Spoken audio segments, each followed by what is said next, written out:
দাদা, আজকে মুজফ্ফর আহমেদ ভ্রমণের জন্মদিন এবং 136তম জন্মদিন, কি বলবেন আজকে?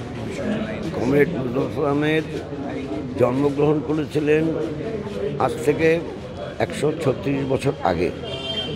তখনকার যে দেশের ব্যবস্থা ছিল ইংরেজ সাম্রাজ্যবাদ এবং তার নেতৃত্বে শাসনের, তার শৃঙ্খল মুক্ত করার জন্য স্বাধীনতা সংগ্রামে ঝাঁপিয়ে পড়েছিলেন। তিনি স্বাধীনতা সংগ্রামের সাধারণ মঞ্চ জাতীয় কংগ্রেসের তিনি ছিলেন এআইসিসি সদস্য। আবার তিনি ভারতের বুকে কমিউনিস্ট পার্টি গড়ে তোলার পথিকৃৎ এবং তিনি 1920 সালে যখন ট্রেড ইউনিয়ন গড়ে ওঠে, সেই ট্রেড ইউনিয়ন গড়ে তোলার কাজেও যুক্ত ছিলেন।